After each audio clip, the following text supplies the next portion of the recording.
আল্লাহ নবী বিশ্ব নবী রহমাতুল লিল আলামিনকে জিজ্ঞাসা করা হলো, ইয়া রাসূলুল্লাহ ইয়া হাবিবাল্লাহ, কোন কাজ করলে দুনিয়াতে শান্তি পাবো, আখিরাতের কঠিন আযাব থেকে আমরা পরিত্রাণ পাবো, আমাদেরকে বলে দেন। এমন সময় আল্লাহ রাব্বুল আলামিন জিবরাইলের মাধ্যমে আয়াতে কারিমা নাজিল করেন। আল্লাহ পাক রব্বুল আলামিন বলে দাও, বন্ধু আপনার উম্মতকে আপনি জানিয়ে দেন, আপনার উম্মতকে আপনি মেসেজ দিয়ে দেন। আল্লাহ নবী সাহাবা একরামের সামনে আয়াতে কারিমা পেশ করেন, ইয়া আইয়ুহাল্লাযীনা আমানু হাল আদুল্লুকুম আলা তিজারাতিন তুনজিকুম মিন আযাবিন আলীম। আল্লাহু আকবার। আল্লাহ নবী সাহাবা একরামকে বলে দিলেন, ও আমার সাহাবারা শোনো, আল্লাহ তোমাদের জন্য সুসংবাদ পাঠিয়ে দিয়েছেন। এমন একটা ব্যবসার কথা আমি তোমাদেরকে কি বলবো, যে এই ব্যবসাটা তোমাদেরকে পরকালের কঠিন আযাব থেকে তোমাদেরকে পরিত্রাণ দিবে। সাহাবা একরাম বললেন, ইয়া রাসূলুল্লাহ ইয়া হাবিবাল্লাহ, আপনি জলদি করে ওই ব্যবসার কথা আমাদেরকে বলেন, যেই ব্যবসা করলে পরকালের মুক্তি পাওয়া যায়। আল্লাহ নবী বিশ্ব নবী রাহমাতুল লিল আলামিন জানায় দিলেন, ইয়া আইয়ুহাল্লাযীনা আমানু হাল আদুল্লুকুম আলা তিজারাতিন তুনজিকুম মিন আযাবিন আলীম। আমি তোমাদেরকে ওই ব্যবসার কথা বলছি, জানোনি কোন ব্যবসা? তিনটা ব্যবসা করলে, তিনটা কাজ করলে পরকালের আযাব থেকে তুমি মুক্তি পাবা। আল্লাহু আকবার। এক নাম্বার হলো তুমিনুনা বিল্লাহ,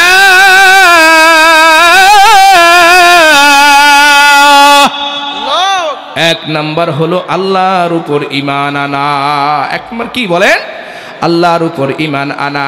আল্লাহর উপর যেই ঈমান আনতে পারবে ওই ব্যক্তি পরকালের আযাব থেকে মুক্তি পাবে। এখন বলেন তো দেখি, আমার আর আপনার ঈমান আল্লাহর উপর আছে কি না? বলেন, আছে ইনশাআল্লাহ? আমরা স্বীকার করতেছি আমার ঈমান আছে, হুজুর আপনারও ঈমান আছে। বলে আমার ঈমান আপনার ঈমান কোথার থেকে আমরা দেখাবো? এটা কি হাত দিয়ে বের করে দেখানোর কোনো বিষয়, নাকি দেখানো যাবে? কোনো সিস্টেম আছে? কোনো সিস্টেম নাই। বলে বুঝবেন কেমনে? ঈমান যার আছে তার আলামত আছে। ঈমান যার ভিতরে আছে বোঝা যাবে। বলে কেমনে বোঝা যাবে? আপনি যখন কোনো ভালো কাজ করবেন তখন আপনার দিল সাক্ষী দিবে, দিলের মধ্যে প্রশান্তি লাভ হবে। একটা ভালো কাজ করলে মনের মধ্যে শান্তি লাগবে, আমি একটা ভালো কাজ করেছি। তখন আপনি বুঝবেন আপনার ঈমান আছে। আর যখন দেখবেন কোনো মানুষ অন্যায় কাজ করতেছে, খারাপ কাজ করতেছে, যার কোনো সীমালঙ্ঘন নাই, একেবারে ছাড়াই গেছে, যা মন চায় তাই করতেছে, তখন আপনি বলবেন ওর মধ্যে কোনো কি নাই, কোনো ঈমান নাই। একজন মদ খায়, চিন্তা করে, সেও নিজেও জানে মদ খাওয়া হারাম কাজ, জানে কি জানে না? একজন গাঁজা খায়, সেও জানে গাঁজা খাওয়া হারাম কাজ। একজন ফেন্সিডিল খায়, সেও জানে ফেন্সিডিল খাওয়া হারাম কাজ। একজন জুয়া খেলে, সেও জানে কোরআনের মধ্যে সরাসরি বাইসের শব্দ আসছে, ওই জুয়া খেলাটাও হারাম কাজ, এটা জানে কি জানে না? যেই ব্যক্তি হারাম কাজ জানার পরেও করে, বলেন তো দেখি তার কলবের মধ্যে ঈমান থাকতে পারে নাকি? ঈমান থাকতে পারে না। যদিও আমার আপনার দেখা যায় 3.5 হাত বডি মুসলমানের মধ্যে ঘুরে বেড়ায়, আসলে তার মধ্যে ঈমান থাকতে পারে না। যেই ব্যক্তি অন্যায় করে, গুনাহের কাজ করে, হারাম কাজ করে, এমন হারাম কাজ করে যেটা আল্লাহ পাকের থেকে নিষিদ্ধ, কিন্তু তার দিলে কখনো এরকম ব্যথা লাগে না, হায় রে এটা অন্যায় কাজ করে ফেলেছি, বুঝবেন ওই ব্যক্তির কলবে ঈমান নাই। বুঝছেন নি? ঈমানের আলামত ভালো কাজ করলে বোঝা যাবে যে ভালো লাগবে, আমি এটা ভালো কাজ করছি। আর খারাপ কাজ করলে তার কোনো প্রতিক্রিয়া নাই, সে যেমন সেমন, কোনো প্রতিক্রিয়া নাই, তাহলে বুঝতে হবে তার মধ্যে কি নাই? ঈমান। তাহলে বলতেছিলাম 1 নম্বরে কর্মসূচি হলো কয়টা? সবাই বলেন কর্মসূচি কয়টা? 3টা কর্মসূচির 1 নাম্বার হলো কার উপর ঈমান আনা? আল্লাহর উপর ঈমান আনা। বলেন তো দেখি, আমি আর আপনি আল্লাহর উপর ঈমান এনেছি, আমরা এখানে বসে বসে বলছি আমি আল্লাহর উপর ঈমান আনলাম, আমাদের এই ঈমান আনার মধ্যে কোনো বাধা আসছে নাকি? কোন বাধা আসছে? আমরা বললাম আমরা ঈমান আনছি, আমরা ঈমানদার, কোনো বাধা আছে? এই থানার, বোয়ালমারি থানার কোনো পুলিশ এসে আমাদেরকে বলবে নাকি এই তুমি ঈমান আনলে কেন, কোনো বাধা আছে? এলাকার চেয়ারম্যান সাহেব আছে, চেয়ারম্যান সাহেব, মেম্বার সাহেব, এমপি সাহেব, কেউ আপনাকে বাধা দিছে নাকি? বলেন তো দেখি, আপনি ঈমান আনার কথা বলেছেন, আপনার ঈমান আনাতে কিন্তু কেউ কোনো বাধা দেয় নাই, দেশে নাকি? বলে এই ঈমান না, এই ঈমান না। বলে এটা তো স্বাভাবিক, আপনার ঈমান আনতে কোনো কষ্ট হয় নাই, আপনার বাপ ছিল মুসলমান, আপনি মুসলমানের ঘরে সৃষ্টি হয়েছেন, তাই হয়েছেন মুসলমান, ঠিক কি না? মুসলমানের ঘরে জন্ম হওয়ার কারণে আমি আর আপনি মুসলমান হইলাম। আসলে আমার আপনার মধ্যে ঈমান আছে কিনা এটা যাচাই বাছাই করার দরকার আছে কিনা? যাচাই বাছাই করার দরকার আছে। বলে আমরা যেমন ঈমান আনি, এই ঈমান সাহাবায়ে কেরাম এনেছিল না। সাহাবায়ে কেরামের ঈমান এবং আমাদের ঈমানের মধ্যে পার্থক্য আছে। আমরা যদি দুনিয়ার মধ্যে কোনো কষ্টের সম্মুখীন হই, কোনো অভাবের সম্মুখীন হই, কোনো রোগের সম্মুখীন হই, বড় কোনো রোগ আমাকে আপনাকে ধরে, আমরা বলে থাকি আহারে আমাকেই আল্লাহ তাআলা দেখলো, আর বুঝি কাউরে দেখলো না, আমার ছেলেকেই দেখলো, আর বুঝি কাউকে দেখলো না, এরকম বলে থাকি কি থাকি না? থাকি কি থাকি না? বলেন তো দেখি, এই কথা যখন কোনো মানুষ বলে তখন তার মধ্যে ঈমান কি থাকতে পারে? থাকতে পারে না। এই কথা যদি কোনো মানুষ বলে তার মধ্যে কি থাকতে পারে না? ঈমান থাকতে পারে না। কারণ সে আল্লাহকে দোষারোপ করতেছে যে শুধু আমারই চোখে দেখলো, আমারই এই ক্ষতিটা হইলো, আল্লাহ আর কারোর চোখে দেখলো না, অমুক সুদ খায় ঘুষ খায়, ওর তো কোনোদিন ঠান্ডাও লাগে না। কথা বলেন ঠিক কিনা? সমাজের মধ্যে দেখবেন যারা অন্যায় কাজ করে বেশি, তাকার রোগ ব্যাধি কম। তাকার কি রোগ ব্যাধি কম? ফিরাউনের রোগ ব্যাধি কম ছিল না বেশি ছিল? কম ছিল না? আরে শুধু তাই নয়, শুধু ফেরাউন নয়, আমাদের যারা প্রধান সরকার আসে তারা দেখবেন যে যারা প্রধানমন্ত্রী হয় তারা ভালো কাজও করে, ভালো কাজের তুলনায় অন্যায় কাজই বেশি করে, তাদেরও দেখবেন কোনোদিন শুনবেন না যে ক্ষমতায় থাকাকালীন তার ঠান্ডা লাগছে, এরকম শুনতে পারবেন না। কি আমি কি অবাস্তব বললাম নাকি? শুনছেন নাকি কোনো দিন? না। যারা অন্যায় কাজ করে বেশি তাদের অসুস্থতা কম থাকে। কেন? পরীক্ষার জন্য তাকে আরো সুযোগ দেওয়া হয় যে দেখি সে কি বলে। ফেরাউনকে আল্লাহ এই সুযোগ দিয়েছিল বলেই ফেরাউন নিজেকে আল্লাহ দাবি করেছিল। কথা বলেন ঠিক কিনা? আর একজন গ্রামের মানুষ, তার অসুস্থতার শেষ নাই, চিকিৎসা করবে টাকা নাই, ওষুধ কিনবে টাকা নাই, তারপরেও তার ভিতর থেকে রোগ ব্যাধি যায় না, এরকম হয় কিনা? বলে আপনাকে রোগ কেন দিছে? গরিব মানুষকে রোগ দিছে পরীক্ষা করার জন্য, আর ধনীকে রোগ দেয় নাই পরীক্ষা করার জন্য।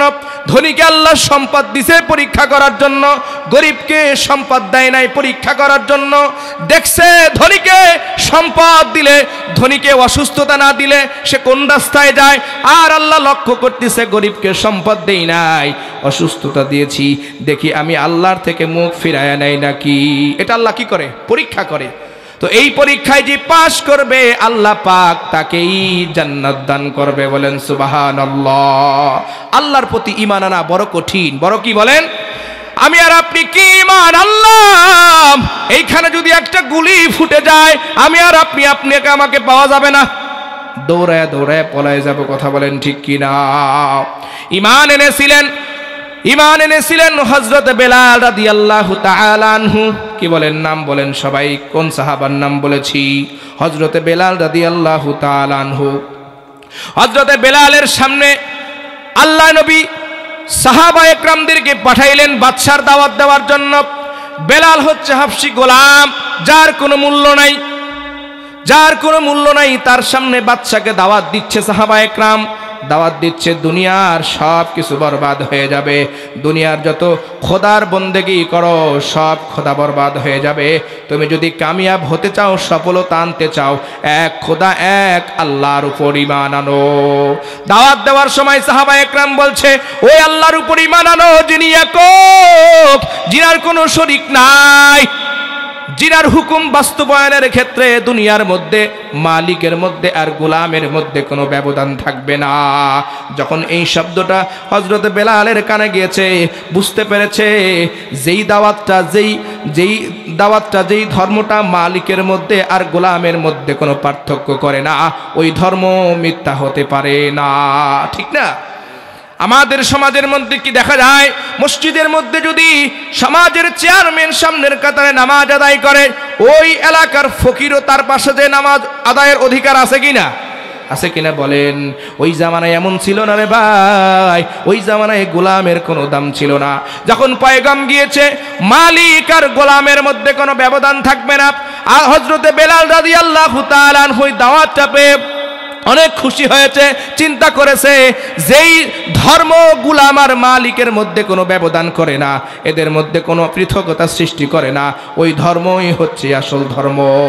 সাহাবা একরাম দাওয়াত দিতে গিয়েছে, বাদশা হযরতে বেলালকে বলেছে, বেলাল এদেরকে আঘাত করো, আঘাত করেন, আল্লাহু আকবার বলেন। কারণ কি জানেননি? রসুলের পয়গাম বেলালের অন্তরে ভালো লেগেছে, বেলাল তাদেরকে আঘাত করে না। আঘাত না করার কারণে বেলালকে শাস্তি দেয় কাফেররা। মক্কার মরুভূমিতে উপর করিয়া এরকম শুয়াইয়া মরুভূমির মধ্যে কষ্ট দেয়, বুকের উপরে পাথর বসাইয়া, বড় পাথর, যেই পাথর 10 জন 20 জন নিতে পারবে না এমন পাথর বুকের উপরে দিয়া, হাতের মধ্যে পেরাক গাড়িয়া তাকে জিজ্ঞাসা করা হয়, বেলাল বল তোর আল্লাহ কয়জন?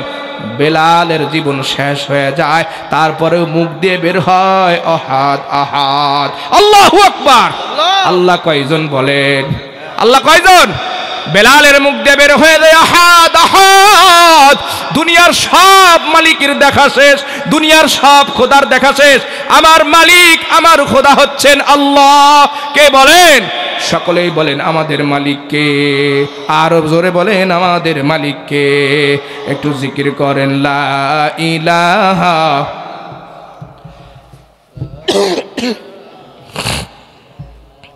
জোরে লা ইলাহা লা ইলাহা ইল্লাল্লাহ লা ইলাহা ইল্লাল্লাহ লা ইলাহা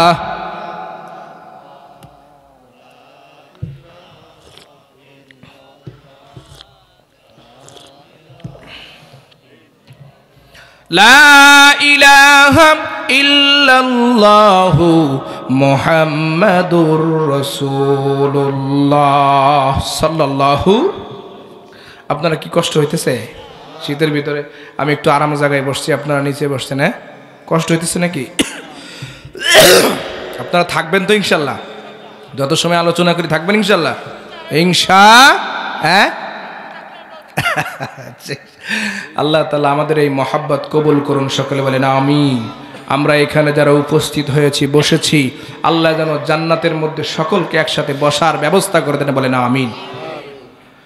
আজকের এই মাহফিল এলাকার মানুষ মনে করেছে মাদ্রাসার একটা মাহফিল। এই যে মাদ্রাসাওয়ালা ভাইজান, উনি যে কাজটা করেছেন এই সমাজের ভালোর জন্য না খারাপের জন্য? ভালোর জন্য করছে কিনা? আপনার মেয়ে যদি দিনদার হয় তার কোনো লাভ আছে না? আপনারই লাভ। আপনার লাভ কিনা? আপনার মেয়ে যদি দিনদার হয়, আপনার মেয়ে দিনদার হবে, ওনার বিবাহ হবে দিনদার মানুষের সাথে, তার থেকে ছেলে মেয়ে হবে, বাচ্চা হবে, তারা হবে দিনদার, তারা হবে আল্লাহওয়ালা। আপনি কিয়ামত পর্যন্ত কবরে শুয়ে শুয়ে এর একটা সওয়াব পাইতে থাকবেন, বলেন সুবহানাল্লাহ। এই জন্য এই মাদ্রাসার মধ্যে আমার আপনার সন্তান দেওয়ার দরকার আছে কিনা? আমার নিজের সন্তানকেও দিব, অন্য জায়গায় থেকে আমার আত্মীয় স্বজন যারা আছে তাদেরকেও বলবো আমার এলাকার পাশে একটা ভালো মাদ্রাসা আছে, মহিলা মাদ্রাসা, যদি তোমার মেয়েকে তুমি দিন ইসলাম শিক্ষা করাইতে চাও আসো আমার এখানে ভর্তি করাই দাও। রাজি আছি না ইনশাআল্লাহ? আল্লাহ তাআলা কবুল করুক, সকলে বলেন আমিন। জান্নাতে যাওয়ার কর্মসূচি বলেন তো কয়টা? সবাই বলেন, আরো জোরে। জোর হলো না। বলবেন হুজুর কেমনে বলবো হুজুর? জীবন ভরে নৌকা আর ধানের শীষ বলতে বলতে ইঞ্জিল শেষ, তাই না? নৌকা আর ধানের শীষ বলতে বলতে জীবন শেষ, ইঞ্জিল শেষ হয়ে গেছে। এখন যে আল্লাহর নাম নেব তাও জোর হয় না, মাহফিল ময়দানে বসে সুবহানাল্লাহ বলবো তাও জোর হয় না। এই কথাগুলো যখন বলি এক শ্রেণীর মানুষের গায়ের মধ্যে আগুন লেগে যায় কি যায় না? যায় কি যায় না? বলে আমরা তো বলবো, আমরা কি মিথ্যা কথা বলি নাকি? মিথ্যা কথা আমরা বলি না।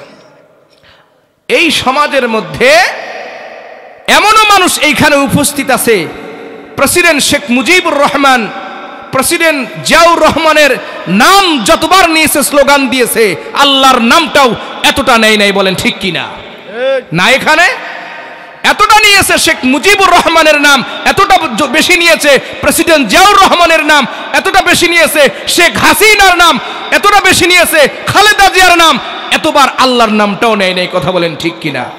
আপনি বলেন তো দেখি, আপনার জবান যেই মালিক সৃষ্টি করেছে, আপনার জিহ্বা যেই মালিক সৃষ্টি করেছে, ওই মালিকের নাম আপনি জবান দ্বারা নেন নাই, মুখ দ্বারা নেন নাই, অন্য একটা সৃষ্টির জন্য আপনি জীবনটা শেষ করে দিয়েছেন। ওই সৃষ্টির পিছনে দৌড়াইলে কোনো দিন আপনি জান্নাত পাবেন নাকি? কোনোদিন পাবেন না। আপনি বলেন যে হুজুর না, আমি ওইটা বাদে আমি আল্লাহর নামই বেশি নেই। হ্যাঁ, একটা মিছিলে গেলে কমপক্ষে 1000 বার আপনার ওই নাম বলা লাগে, লাগে কি লাগে না?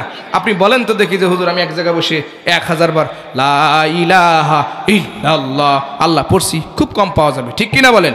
এমনও মানুষ আছে যে কম বলেছে আল্লাহ, তার যে একজন আল্লাহ আছে, তার যে একজন সৃষ্টিকারী আছে, তার যে একটা মালিক আছে একজন, জানেই না। এরকম মানুষ আছে কিনা বলেন? এই জন্য বলেন তো দেখি, জান্নাতে যাওয়ার জন্য কর্মসূচি কয়টা? সবাই বলেন কয়টা? 1 নাম্বার হলো কার উপর ঈমান আনা। আরে আপনারা বলেন তো দেখি, কার উপর ঈমান আনা? আর জোরে বলেন, কার উপর ঈমান আনা? আল্লাহর চিনেননি? ওই আল্লাহ যিনি আপনাকে দুনিয়াতে পাঠাইছেন। আপনাকে দুনিয়াতে পাঠাইছে কে? আমাকে দুনিয়াতে পাঠাইছে কে? আবার দুনিয়ার থেকে নিয়ে যাবেন কে? বলেন তো দেখি, মাঝখানের যেই সময়টুকু, এই সময়টুকু আমরা কার আদেশ অনুযায়ী চলব? আমাকে আপনাকে বানাইলেন আল্লাহ, আমাকে আপনাকে দুনিয়ার থেকে নিয়ে যাবেন আল্লাহ। তার মানে দুনিয়ায় যেই সময়টুকু আমরা বসবাস করব, ওই সময়টুকু আমরা কার হুকুম অনুযায়ী পালন করব? রাজি আছি সকলে? এই যে মাহফিল দিয়েছে, 1000 মাহফিল দিয়ে কোনো লাভ হবে না যদি আপনি নামাজ আদায় না করেন, ঠিক কিনা বলে? আপনি যদি নামাজ আদায় না করেন, এই 1000 মাহফিলের কোনো দাম? সারা রাত্র মাহফিল হবে, বয়ান করব, কানের মধ্যে শ্রবণ করবেন, ভালো লাগবে, শুনতে মজা লাগতেছে, কিন্তু হুজুর সকালবেলা যেই ঠান্ডা পানি, ওই ঠান্ডা পানি দিয়ে আমি ওযু করে নামাজ পড়তে রাজি না। এরকম মুসল্লি আমার আপনার সমাজে আছে কিনা? আছে। আজকে কি আপনি নিয়ত করতে পারেন, আপনি কি তওবা করতে পারেন, হুজুর ইনশাআল্লাহ ফজরের নামাজ মসজিদে পড়ব? কে কে বলতে পারেন ইনশাআল্লাহ? বলতে পারেন না ইনশাআল্লাহ? ইনশাআল্লাহ হুজুর আজকে বয়ান শুনলাম, ফজরের নামাজ মসজিদে জামাতের সাথে পড়ব। সকলকে আল্লাহ তাআলা কবুল করুক, সকলকে আল্লাহ তাআলা কবুল করুক। এই নামাজ আপনি ছাইড়া দিবেন। সকালে ঘুমাইছেন 8টা বাজে 9টা বাজে উঠছেন, আপনার তো রাত্রেবেলা মৃত্যু হয়ে যেতে পারে, পারে কি পারে না? রাত্রেবেলা যদি আপনার মৃত্যু হয়ে যায়, আপনার ফজরের নামাজ কপালে হয় নাই, 7টা বাজে আপনাকে টেনে উঠাবে, দেখবে আপনি মারা গেছেন, শক্ত হয়ে গেছেন, নামাজ আপনার কপালে হয় নাই। বলেন তো দেখি, নামাজ হয় নাই, নামাজ ছাড়া মারা গেছেন, আপনি জান্নাতি না জাহান্নামী? জাহান্নামী হয়ে যাবেন কিনা? এই জন্য আমাদের নামাজ পড়ার দরকার আছে কিনা বলেন? কেমন করে ঘুমাও তুমি হো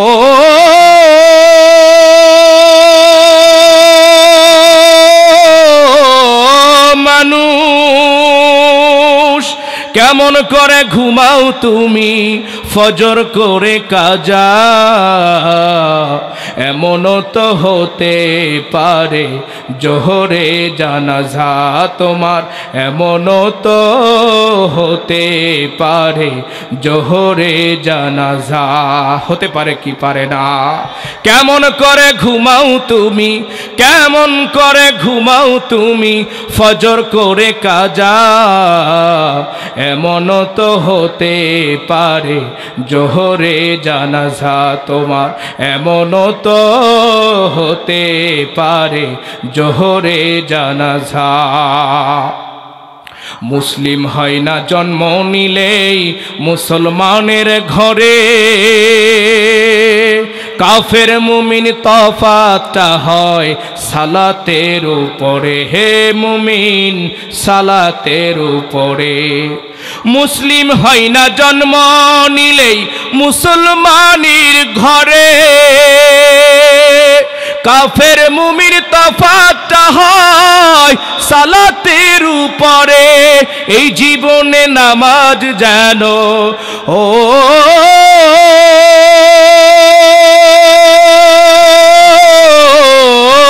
মানুষ, এই জীবন জীবনে সালাত যেন হয় না কভু কাজা, এমনও তো হতে পারে জোহরে জানাজা তোমার, এমনও তো হতে পারে জোহরে জানাজা। হতে পারে কি পারে না?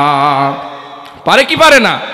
আমরা যে রাত্রে শুয়ে থাকি, যদি আমরা রাত্রে মারা যাই, আমাদের জানাজা জোহরের সময় হতে পারে কি পারে না? পারে না? বেনামাজির লাশ কবরেতে রাখবে রে যখন, মাটির চাপে পাজরের হাড় ভাঙবে রে তখন, মানুষ ভাঙবে রে তখন। বেনামাজির লাশ কবরেতে রাখবে রে যখন, মাটির চাপে পাজরের হাড় ভাঙবে রে তখন, বিষাক্ত সেই সাপের ছোবল ও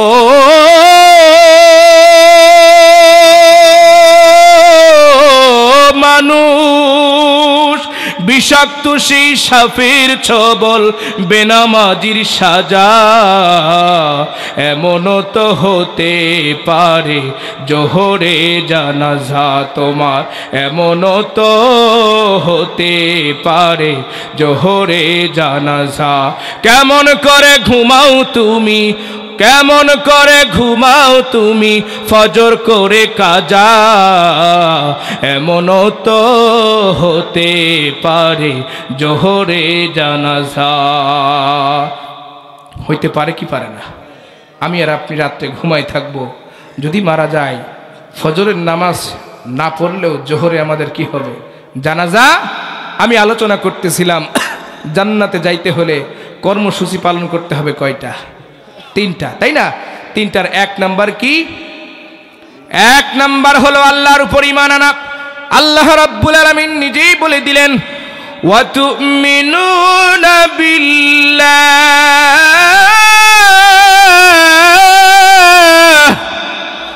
1 নাম্বার হলো আল্লাহর উপর ঈমান আনা। কার উপর?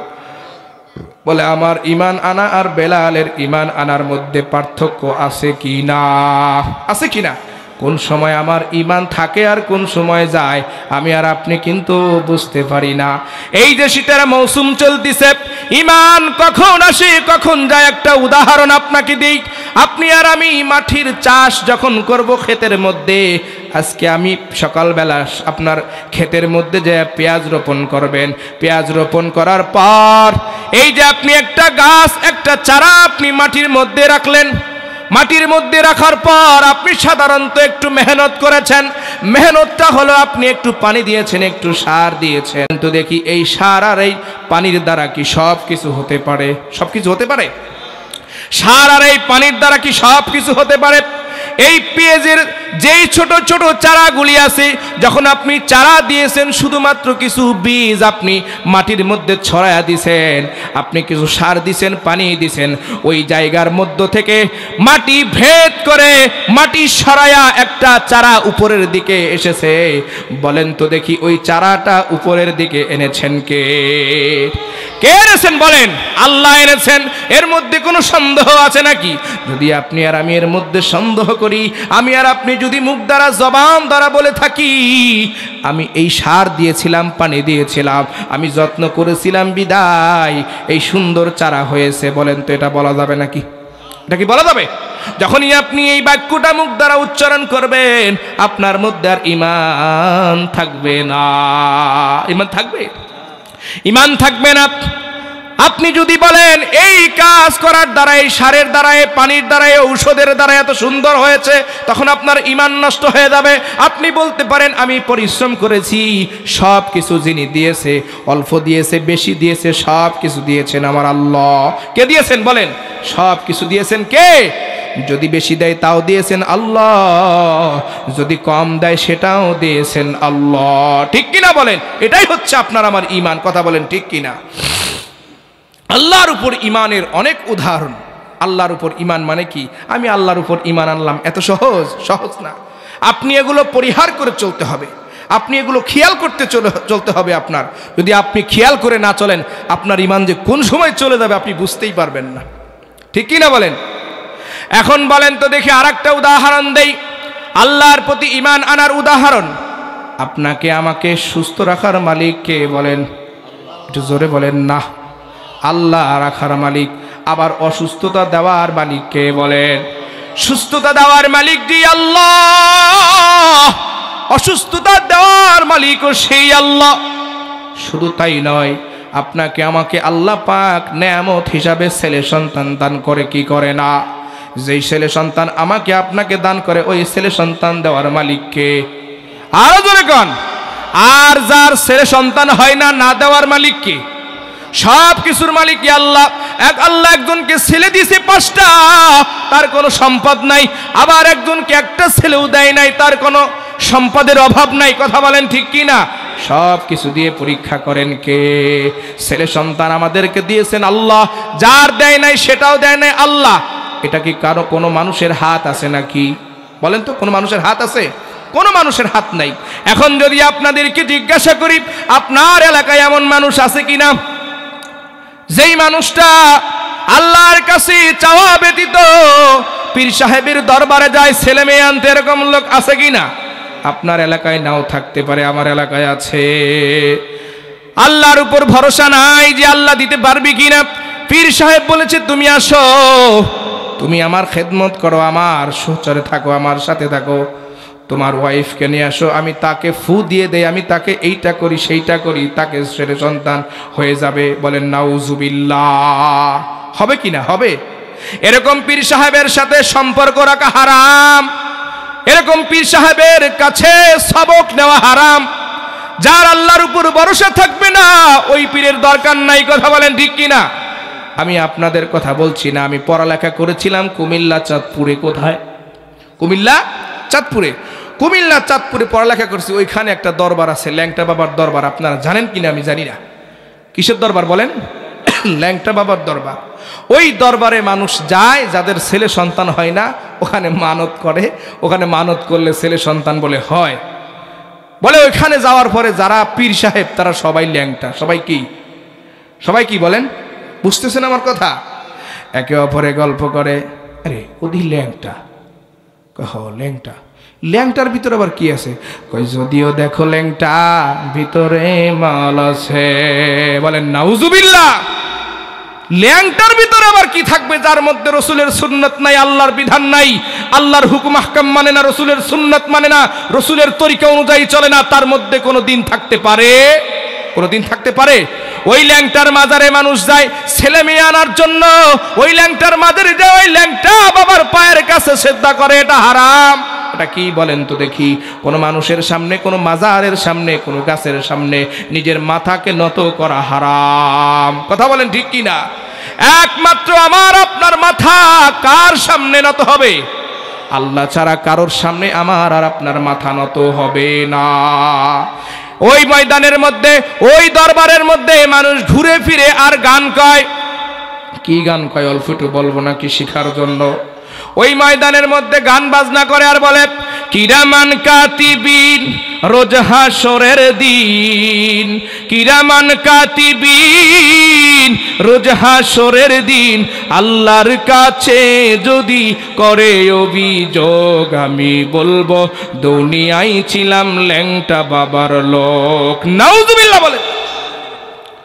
বলেন তো দেখি, যদি দুনিয়ার ল্যাংটা বাবার লোক হিসাবে আল্লাহর সামনে তোমার পরিচয় দাও, তোমাকে কি আল্লাহ রাখবে নাকি? বলেন তো দেখি, যারা এই গান গায় কিরামান কাতিবিন রোজ হাসরের দিন, আল্লাহর কাছে যদি অভিযোগ দেয় আমি বলবো আমি ল্যাংটা বাবার লোক ছিলাম, এই কথা যারা বলে তাদের ঈমান আছে না গেছে? ঈমান আছে তাদের?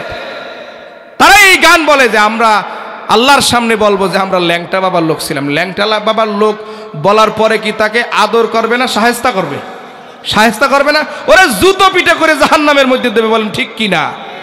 এই জন্য আমরা বলি কিরামান কাতিবিন রোজ হাসরের দিন, কিরামান কাতিবিন রোজ হাসরের দিন, আল্লাহর কাছে যদি করে অভিযোগ, আমরা বলবো দুনিয়ায় ছিলাম মুহাম্মাদের লোক। ঠিক কিনা বলেন?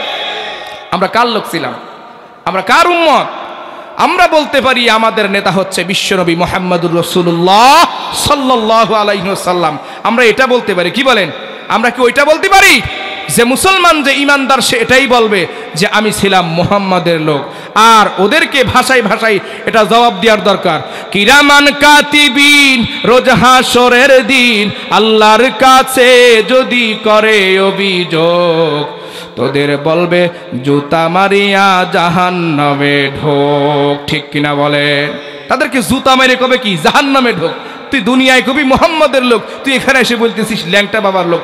ল্যাংটা বাবার পরিচয় দিলে, কোনো পীরের পরিচয় দিলে, কোনো মুরিদের পরিচয় দিলে, কোনো মানুষের পরিচয় দিলে হাসরের ময়দানে আল্লাহর সামনে কোনো উপায় থাকবে? কোনো উপায় থাকবে না। একমাত্র একজনের পরিচয় দিতে হবে। করেন কয়জনের? আরো জোরে বলেন, কার পরিচয় দেব বলেন তো দেখি আমরা? আমার আপনার নবী মুহাম্মদুর রাসূলুল্লাহ সাল্লাল্লাহু আলাইহি ওয়াসাল্লাম। দুনিয়ায় আমার আপনার নেতা ছিল বিশ্ব নবী মুস্তাফা। কথা বলেন ঠিক কিনা? তোমার নেতা আমার নেতা, বলেন তোমার নেতা আমার নেতা, তোমার নেতা আমার নেতা বিশ্ব নবী মুস্তাফা। যদি হাসরের ময়দানে স্লোগান আপনার আমার থাকে, তাহলে হাসরের ময়দানে আল্লাহ নাজাত দিতে পারে। বুঝবে এটা হচ্ছে মুহাম্মাদের উম্মত, অন্য কারো উম্মত না। এটা হচ্ছে মুহাম্মাদের শাগরিদরা, অন্য কারো শাগরিদ না। এদেরকে মাফ করে দাও। এই জন্য দুনিয়ায় কোনো নেতা খাতার হিসাব করে লাভ নাই, কোনো নেতা খাতার পিছনে ঘুরে লাভ নাই। একমাত্র আল্লাহর হুকুম মানবো, রসুলের তরিকা মোতাবেক চলবো। আমাদের নেতা হবে রাসূলুল্লাহ সাল্লাল্লাহু আলাইহি ওয়াসাল্লাম। দুনিয়ায় আর কোনো নেতা নাই। আমাদের রাহবারি করার জন্য, আমাদের জীবন পরিচালনা করার জন্য আমরা ওলামা একরামের সাথী হব ইনশাআল্লাহ। আপনারা কি মনে করেন ওলামা একরাম হুজুররা মনে হয় তেমন কিছু বোঝে না, এরকম মনে হয় আপনাদের? হ্যাঁ, বলে আমরা যা বুঝি একেবারে কমও বুঝি না ইনশাআল্লাহ।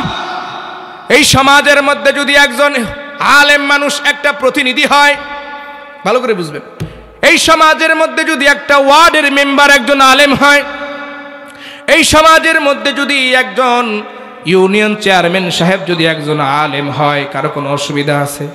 কোনো অসুবিধা আছে? আপনার কাছে কি মনে হয় ওই আলেম সে প্রতিদিন সারা দিন কাজ করে রাত্রে মদ খাইতে যাবে এমন মনে হয় আপনাদের? কখনোই সম্ভব না। কারণ তার মধ্যে আল্লাহর কোরআন রসুলের হাদিস আছে।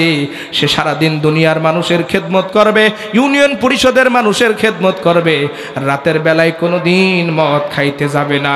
এখন আপনি বলতে পারেন হুজুর আমার ইউনিয়নের চেয়ারম্যানের মানুষ কিন্তু মদ খায় না, চেয়ারম্যান সাহেব কিন্তু মদ খায় না, আপনি কথা কইলেন কে? এই ইউনিয়নের চেয়ারম্যান হইতে পারে আল্লাহওয়ালা।